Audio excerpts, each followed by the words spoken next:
Okay guys, so now we will be solving Hindi. अब हम हिंदी का क्वेश्चन पेपर सॉल्व करेंगे। 24 जनवरी 2023 का ही पेपर है, लेकिन लेवल 2 वालों के लिए और लैंग्वेज 1 है। अब यहाँ पे सबसे पहला है, दिए गए गद्यांश को पढ़िए और पूछे गए प्रश्न के लिए सबसे उपयुक्त विकल्प का चयन कीजिए। नदी में घुले रसायन कोलेरा, टाइफाइड और दस्त जैसी बीमारियां फैलाते हैं। दूषित पेयजल देश में विदेश रूप से गांव में फैलने वाले रोगों का सबसे बड़ा कारण है। जहरीले रसायन के कारण पानी का एक बहुत बड़ा भाग डीऑक्सीजनेटेड यानी कि ऑक्सीजन रहित हो जाता है। ऐसी स्थिति में लाखों मछलियां ऑक्सीजन न मिलने के कारण दम घुटने से मर जाती हैं, क्योंकि मछलियां जो है वो डिजोल्व ऑक्सीजन लेती हैं और जब ऑक्सीजन पोल्यूट हो जाएगी तो उनके दम घुट जाएगा। रसायन, उर्वरक, कीटनाशक, कारखानों के अशोधित अपशिष्ट और शहर के हजारों टन अशोधित मल के कारण नदियां विषाक्त हो रही हैं। जो केमिकल्स हैं, फर्टिलाइजर्स हैं, कीटनाशक हैं, इनसे क्या हो रहा है कि जितना भी पानी है नदियों का वो धीरे धीरे जहरीला हो रहा है। यह आत्मघाती कदम है। कभी लोग नदियों के साथ सामंजस्य में रहा करते थे। जब मनुष्य असभ्य था तब नदियां स्वच्छ और स्वच्छ थीं, और आज जब मनुष्य सभ्य हो गया है तो नदियां मलिन और विषाक्त हो गई हैं। उन दिनों नदियों में स्वयं अपनी सफाई करने की क्षमता थी, परंतु बढ़ते हुए प्रदूषण के कारण नदी यह अपनी क्षमता खोती जा रही है। जल प्रदूषण के विरुद्ध रणभेरी बजाने का समय आ गया है। हम इस धरती पर मेहमान ही तो हैं। हमारे आगमन के समय यह कैसी थी और जाते समय कुछ और अच्छी ना बना सके तो कम से कम खराब करके तो ना जाए। कौन से रोग का कारण दूषित पेयजल नहीं है? कॉलेरा, टाइफाइड, दस्त और चिकनगुनिया। यहाँ पे लिखा हुआ है कॉलेरा, टाइफाइड और दस्त, लेकिन चिकनगुनिया इसमें नहीं है। सो the option 4 will be correct. Next है, गद्यांश के अनुसार पानी में ऑक्सीजन की कमी का मेन कारण क्या है? जलीय जीवों की अधिकता, मनुष्य द्वारा जहरीली गैसें छोड़ना, पानी के स्रोतों में जानलेवा रासायनिक पदार्थ छोड़ना और मनुष्य की बढ़ती जनसंख्या के कारण जल का प्रदूषण होना। तो पानी के जो स्रोत हैं उनमें जो फर्टिलाइजर्स छोड़े जा रहे हैं या फिर जानलेवा जो केमिकल्स छोड़े जाते हैं, उसकी वजह से पानी में ऑक्सीजन की कमी होती जा रही है। नेक्स्ट है, जब मनुष्य असभ्य था तब नदियां स्वस्थ और स्वच्छ थीं। जब मनुष्य सभ्य हो गया तो नदियां मलिन और विषाक्त हो गईं। इससे क्या तात्पर्य है? जब मनुष्य सभ्य नहीं था तब नदियां स्वच्छ थीं। मनुष्य के सभ्य होने के साथ नदियां प्रदूषित हो गई हैं। मनुष्य ने सभ्य होने के साथ नदियों को स्वच्छ होने के उपाय खोज लिए हैं। मनुष्य के सभ्य होने के साथ नदियों का प्रदूषित होना अनिवार्य है। तो यहाँ पे क्या है, जैसे जैसे मनुष्य सभ्य हो रहा है नदियां प्रदूषित होती जा रही हैं। So the option 2 will be correct. गद्यांश के अनुसार आत्मघाती कदम है। कौन सा कदम जो है वो यहाँ पे आत्मघाती है? ऑक्सीजन की कमी से मछलियों का मरना, नदियों में प्रदूषित जल जब प्रवाहित करते हैं तो ये क्या है आपका आत्मघाती कदम है। नदियों की खुद की सफाई करने की क्षमता कम होना, नदियों के साथ सामंजस्य के साथ रहना। तो इसमें क्या होगा, जब हम नदियों में पॉल्यूटेड वाटर जो है उसको डाल देते हैं तो ये क्या है, एक आत्मघाती कदम है। नेक्स्ट है आपका, हम इस धरती पर मेहमान ही तो हैं। वाक्य मनुष्य के संबंध में किस सत्यता की ओर संकेत करता है? आतिथ्य भाव, जन्म मृत्यु, अतिथि भाव और अमरता। तो यहाँ पे ये जो चीज है ये किस चीज के मतलब, आप धरती, हम लोग जो है वो धरती पे मेहमान हैं, तो ये जन्म और मृत्यु से रिलेटेड है कि हमने जन्म लिया है तो मृत्यु भी होगी, तो हम क्या है धरती पे मेहमान हैं। So the option 2 will be correct. गद्यांश के अनुसार हमें मछली और समुद्री जीव नहीं खाने चाहिए, सभ्य और सुसंस्कृत बनना चाहिए, अपनी नदियों को स्वच्छ रखने की ज़रूरत है, कारखानों को तुरंत बंद कर देना चाहिए। अपनी जो नदियां हैं उनको स्वच्छ रखने की हमको यहाँ पे ज़रूरत है। नेक्स्ट है आपका क्वेश्चन नंबर 97। लाखों मछलियाँ, इसमें रेखांकित शब्द है संज्ञा, विशेषण, प्रविशेषण और अव्यय। तो यहाँ इसका जो करेक्ट आंसर होगा that is your option number 2। ये क्या है आपका संख्यावाचक विशेषण, ठीक है, क्योंकि लाखों मछलियाँ, ठीक है। तो यहाँ पे क्या होगा आपका, सॉरी, ये आपका परिमाणवाचक विशेषण और एक संख्यावाचक विशेषण होता है, गुणवाचक विशेषण होता है और एक सार्वनामिक विशेषण होता है। तो यहाँ पे क्या होगा आपका परिमाणवाचक विशेषण। सो the option 2 will be correct. कारखानों से निकलने वाला टन मलबा भी नदियों में झोंका जाता है। वाक्य में निपात है, यहाँ पे निपात होगा आपका भी, ठीक है।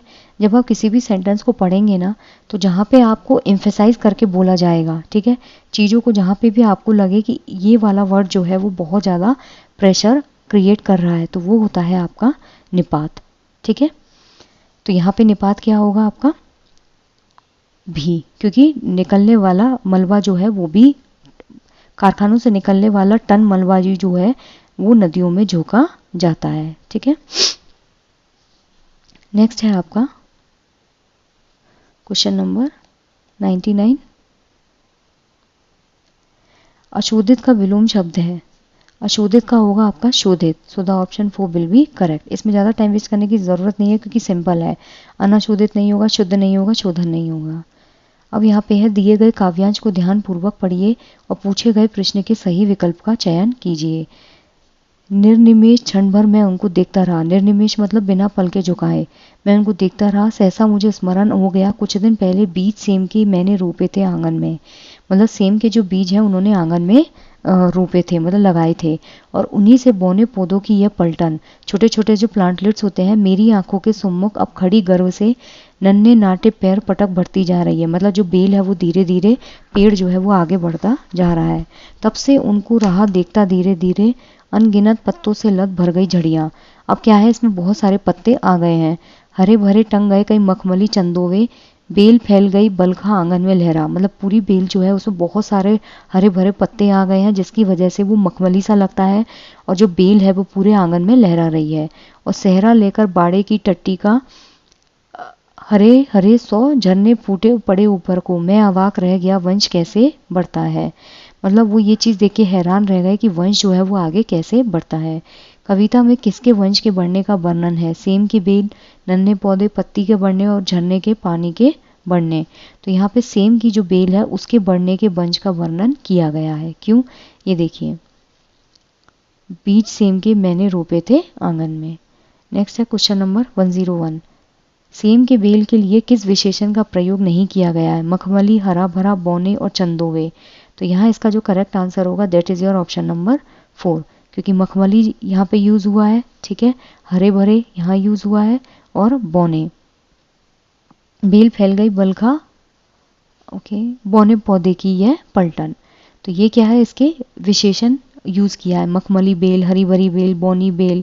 तो यहाँ पे ऑप्शन 4 जो है वो इनकरेक्ट होगा। नेक्स्ट है क्वेश्चन नंबर 102, सेम के बीज से निकले जो अंकुर हैं उनके लिए किस पद का प्रयोग किया गया है, बीज, पलटन, झरने और चंदोवे।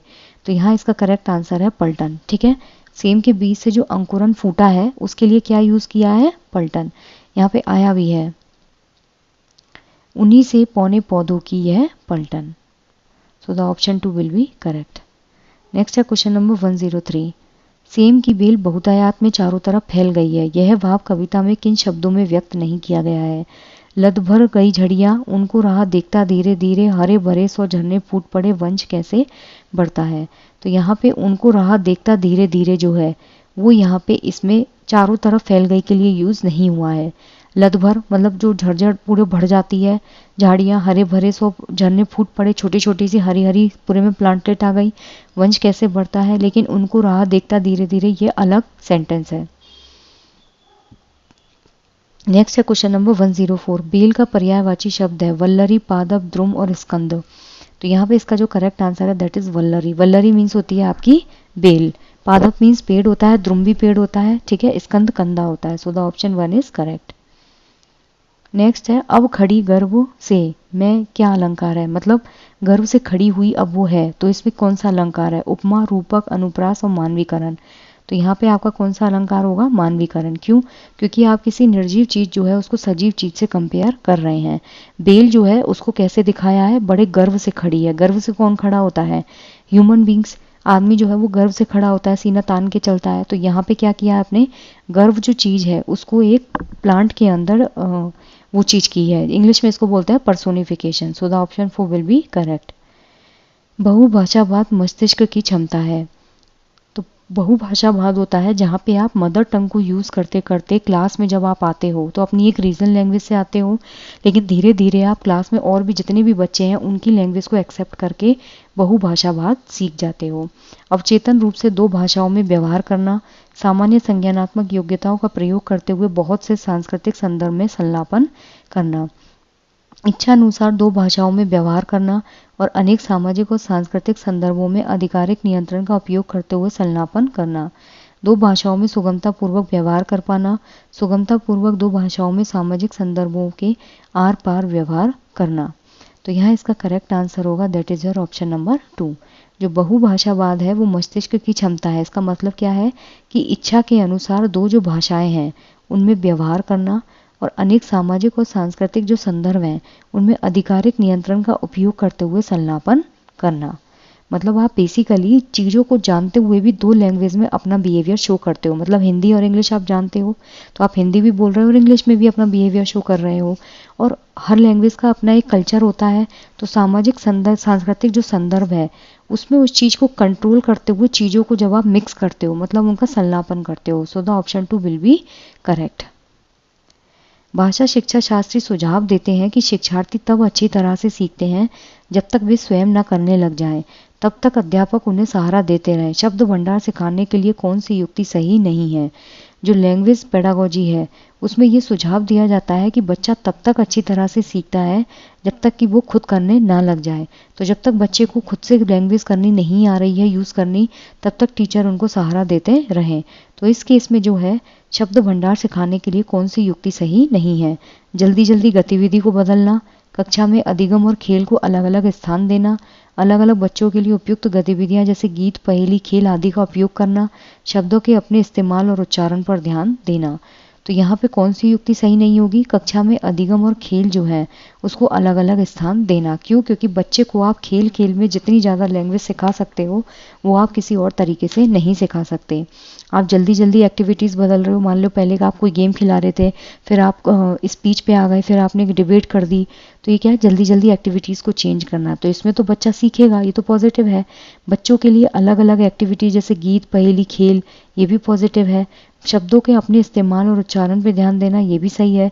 लेकिन जहाँ लर्निंग और खेल को आप अलग अलग कर दोगे, जबकि बच्चे को खेल खेल में अधिगम कराया जा सकता है। सो the option 2 will be correct. Next है क्वेश्चन नंबर 108। कौन सा कथन श्रवण अभ्यास के संदर्भ में विद्यार्थियों के सामने आने वाली चुनौती के बारे में नहीं है? जब मैं अंग्रेजी में समाचार सुनता हूँ तो वास्तविक ध्वनि पकड़ पाने में मुझे कठिनाई होती है। मैं प्रश्नों का शीघ्रता से उत्तर देने में कठिनाई महसूस करता हूँ। जितनी भी सूचना मुझे मिल पा रही है मैं सभी को याद या समझने में कठिनाई का अनुभव कर रहा हूँ। मैं प्राकृतिक देशज ध्वनियों को शीघ्रता से समझने में कठिनाई का अनुभव करता हूँ।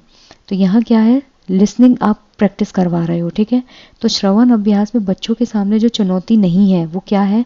जब मैं अंग्रेजी में समाचार पत्र सुनता हूँ तो वास्तविक ध्वनि पकड़ पाने में मुझे कठिनाई होती है। बिल्कुल सही बात है, क्योंकि अगर मान लीजिए मैं हिंदी बोलती हूँ तो इंग्लिश में जब मैं न्यूज़पेपर सुनूंगी तो मुझे रियल एक्सेंट जो है उसको पकड़ने में कठिनाई होगी। मैं प्रश्नों का शीघ्रता से उत्तर देने में कठिनाई महसूस करता हूँ। इसका जो है वो लिसनिंग उससे कोई लेना देना नहीं है, क्योंकि यहाँ पे क्या है, वो सुन रहा है, फिर ध्वनि पकड़ने में उसको कठिनाई हो रही है। जितनी भी सूचना मुझे मिली, मतलब उसको इन्फॉर्मेशन मिली तो उसने वो सुनी, उन सबको याद करने में, समझने में कठिनाई हो रही है। देशज ध्वनि जो है उसको शीघ्रता से समझने में कठिनाई का अनुभव करता हूँ। तो इसमें क्या है, पहले बच्चा सुन रहा है और फिर उसको समझने में प्रॉब्लम आ रही है। लेकिन यहाँ क्या है, प्रश्नों का शीघ्रता से उत्तर देने में कठिनाई महसूस करता हूँ, मतलब यहाँ स्पीकिंग स्किल्स है, ना कि listening skill. So the option 2 will be incorrect. जो ट्रांस लैंग्वेजिंग होती है यानी कि भाषा अंतरण, कक्षा में भाषाओं को पृथक रखने की धारणा को चुनौती देता है। भाषा को क्रिया विशेषण के स्थान पर क्रिया के रूप में देखता है। भाषा शिक्षा के केंद्र में अनुवाद के मुद्दे को रखती है। कक्षा में अंग्रेजी भाषा के प्रयोग से भारतीय भाषाओं के प्रयोग पर ध्यान दिया जाता है। तो जो ट्रांस लैंग्वेजिंग होती है उसमें कक्षा में जो भाषाएं हैं उनको पृथक रखने की धारणा को ये चुनौती देता है, ठीक है, कि आप क्लास में लैंग्वेज जो है उनको कैसे अलग अलग रख सकते हो। तो उस चीज़ को जो है वो ये यहाँ पे चैलेंज करता है, ठीक है। ट्रांस लैंग्वेजिंग जो होती है बेसिकली इसमें क्या करते हैं हम, अनुवाद किया जाता है, ठीक है। कोई भी जो चीज़ है उसको क्या करते हो, वो आप ट्रांसलेट करके पढ़ते हो। तो ट्रांस लैंग्वेजिंग एक पेडागोजिकल अप्रोच होती है जिसमें आप बेसिकली एक ही जो एक्टिविटी है, ठीक है, उस एक ही एक्टिविटी में आप चीज़ों को ट्रांसलेट कर करके आगे बच्चों को पढ़ाते हो। इसमें इनपुट और आउटपुट जो होता है ना, उसमें अलग अलग भाषा यूज़ होती है। जैसे हिंदी में पेपर आता है और दूसरे कॉर्नर में इंग्लिश में भी पेपर आता है, तो आप पेपर एक ही दे रहे हो, एक ही एक्टिविटी में इनपुट और आउटपुट जो है उसके लिए हम अलग अलग भाषाओं को यूज़ करते हैं। तो बच्चा एक भाषा में तो जानकारी लेता है और दूसरी भाषा में उस जानकारी के ऊपर काम करता है, ठीक है। इसमें बच्चा अर्थ निर्माण खुद से खुद करता है। तो यहाँ पे ऑप्शन 1 जो है वो बिल्कुल करेक्ट होगा। भाषा को क्रिया विशेषण के स्थान पर क्रिया के रूप में दिखाया जाता है। क्रिया विशेषण होता है जिसमें क्रिया की विशेषता बताई जाए, और जबकि क्रिया होती है जब आप कोई चीज़ करते हो। भाषा शिक्षा के केंद्र में अनुवाद के मुद्दे को रखता है, ट्रांसलेशन होता है इसमें। अंग्रेजी भाषा के प्रयोग से भारतीय भाषाओं के प्रयोग पर ध्यान दिया जाता है, ये भी सही है। लेकिन 1 जो है वो बिल्कुल करेक्ट है कि भाषाओं को जब आप अलग रखते हो तो उस धारणा को ये चीज़ चुनौती देती है। रचनात्मकता के बारे में कौन सा कथन सही नहीं है? आनंद मिलता है, कथात्मक कल्पनात्मकता को जागृत करता है, रटने की प्रवृत्ति पर बल देता है, परिचित तथ्यों को नए रूप से समझने का मौका देता है। इस क्वेश्चन को पढ़ते वक्त ही आपको आंसर मिल गया होगा कि रटने की प्रवृत्ति पर बल देता है, यही क्रिएटिविटी नहीं है।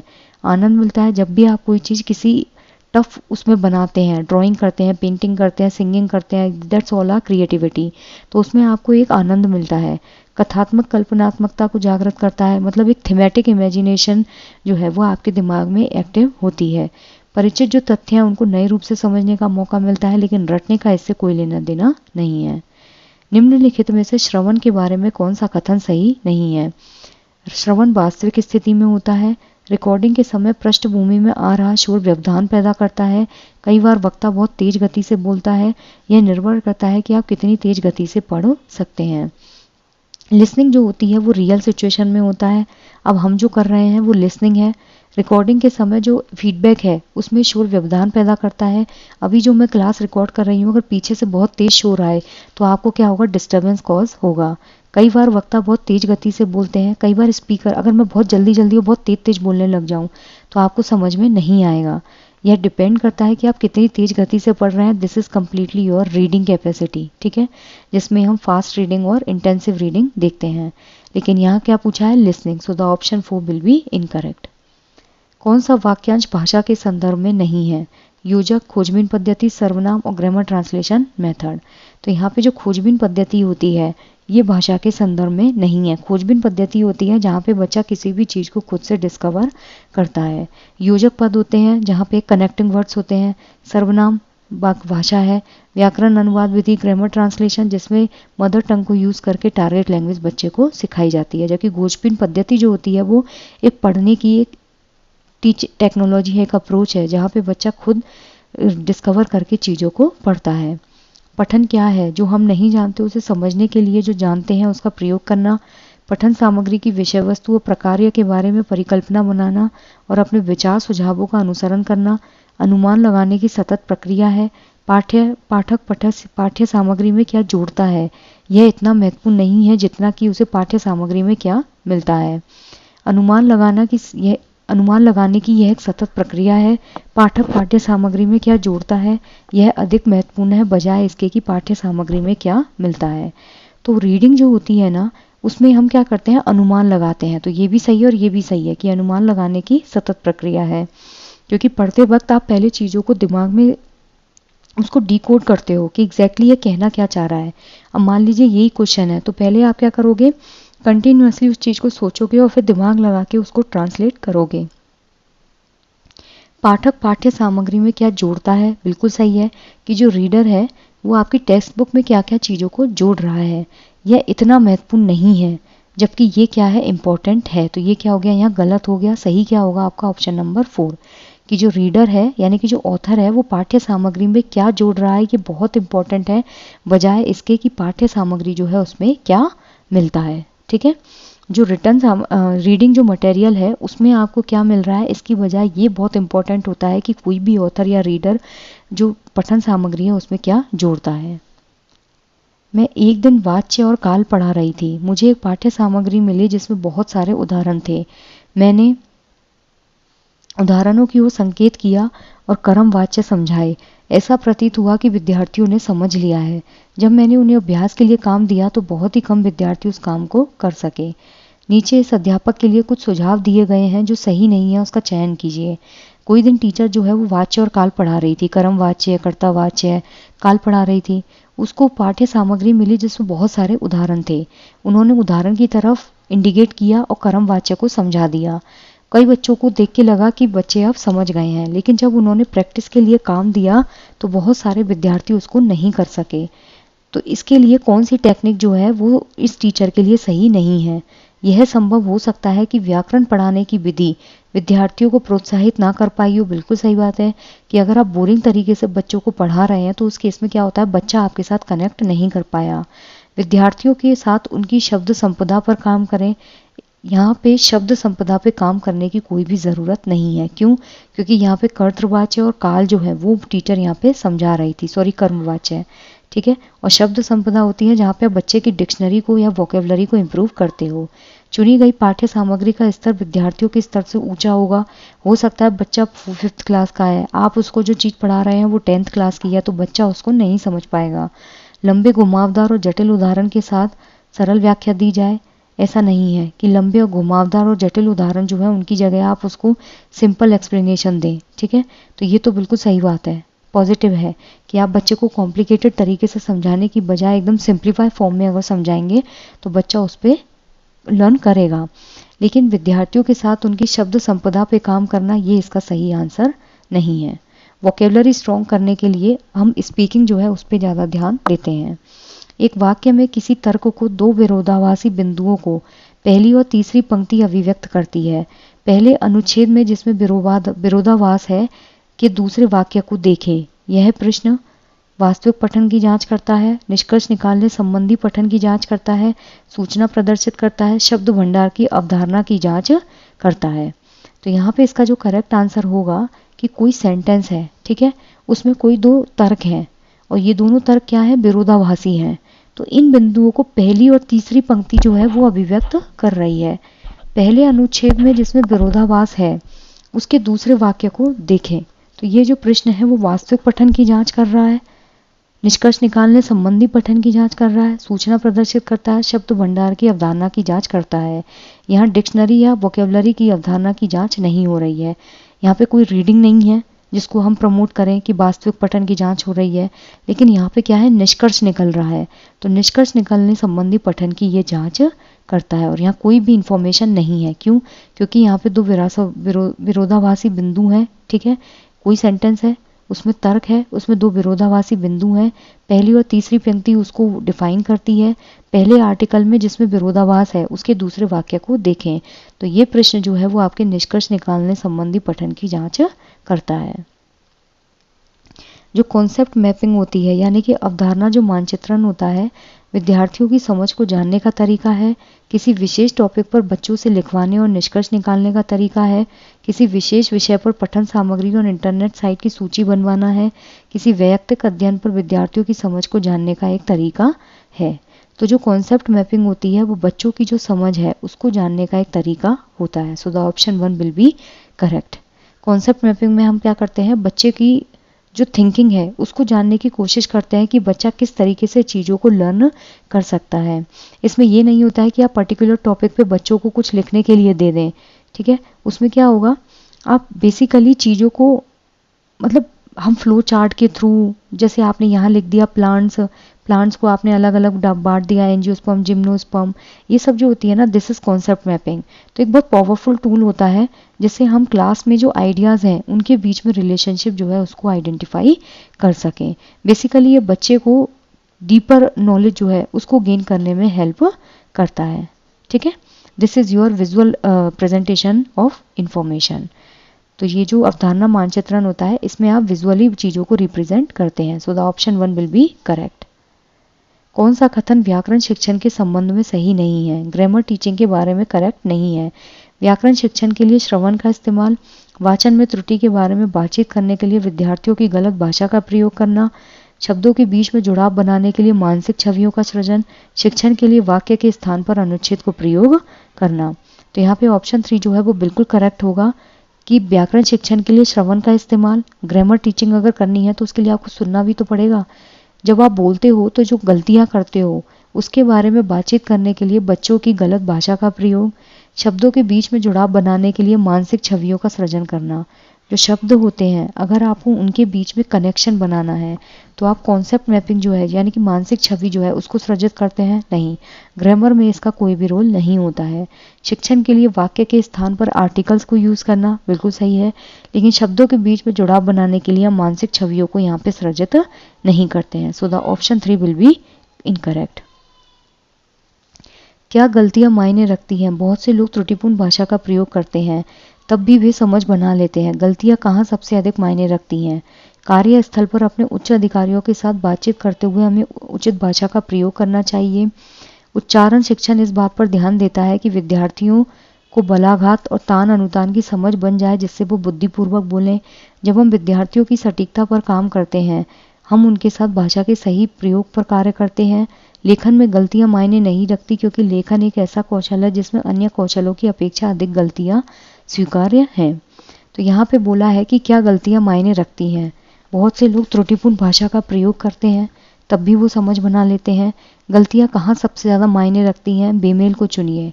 जब आप वर्क प्लेस पे होते हो और अपने जो सीनियर्स हैं उनसे बात करते समय उचित भाषा का प्रयोग करना चाहिए, बिल्कुल सही है। उच्चारण शिक्षण जो है वो इस बात पर ध्यान देता है कि बच्चों को बलाघात और तान अनुतान की समझ बने, जिससे वो बुद्धिपूर्वक बोले कि कहाँ गैप लेना है, कहाँ इंटोनेशन यूज़ करना है, कहाँ आपको जो वर्ड है उस पर प्रेशर देना है। जब हम विद्यार्थी की सटीकता पर काम करते हैं तो हम उनके साथ सही भाषा के सही प्रयोग पर काम करते हैं। लेखन में गलतियां मायने नहीं रखती, जबकि लेखन में गलतियां मायने रखती हैं, क्योंकि लेखन एक ऐसा कौशल है जिसमें अन्य कौशल की अधिक गलतियां स्वीकार्य हैं। ये बिल्कुल गलत है, तो यहाँ पे ऑप्शन 4 जो है वो इनकरेक्ट होगा। कौन सा भाषा शिक्षण की अवधारणा नहीं है? ग्रामर ट्रांसलेशन, तंत्रिका संबंधी, अंतर विश्लेषण और नियम और प्रकार्य। तो यहाँ पे ऑप्शन 2 जो है वो बिल्कुल इनकरेक्ट है। जो लैंग्वेज टीचिंग होती है उसमें ग्रामर ट्रांसलेशन होता है, एनालिसिस होता है, ठीक है, नियम और प्रकार्य होते हैं, लॉ एंड फंक्शन, लेकिन तंत्रिका संबंधी चक्र जो होता है वो आपका फिजिकल एक्टिविटी है। भारत की शिक्षा में भाषा नीति को किस रूप में जाना जाता है? बहुभाषावाद आधारित शिक्षा, त्रिभाषा सूत्र, राष्ट्रीय शिक्षा नीति 2020, द्विभाषावाद। तो यहाँ पे जो त्रिभाषा फॉर्मूला है जिसको कोठारी आयोग जो है उन्होंने भी प्रमोट किया था। बच्चे को मदर टंग में सिखाओ, फिर बच्चे को हिंदी में, और सेकेंडरी लैंग्वेज बच्चा जो चाहे वो ले सकता है, ठीक है। तो यहाँ पे इसका जो करेक्ट आंसर होगा that is your option number 2, ठीक है। भारत की जो शिक्षा नीति है, शिक्षा में जो भाषा नीति है उसको त्रिभाषा फॉर्मूले के रूप में जाना जाता है। सो आई जस्ट होप गाइस कि आपको बहुत अच्छे से समझ में आया। अगर कहीं भी किसी भी क्वेश्चन में डाउट हो तो आप कमेंट सेक्शन में बोल सकते हैं। Thank you so much.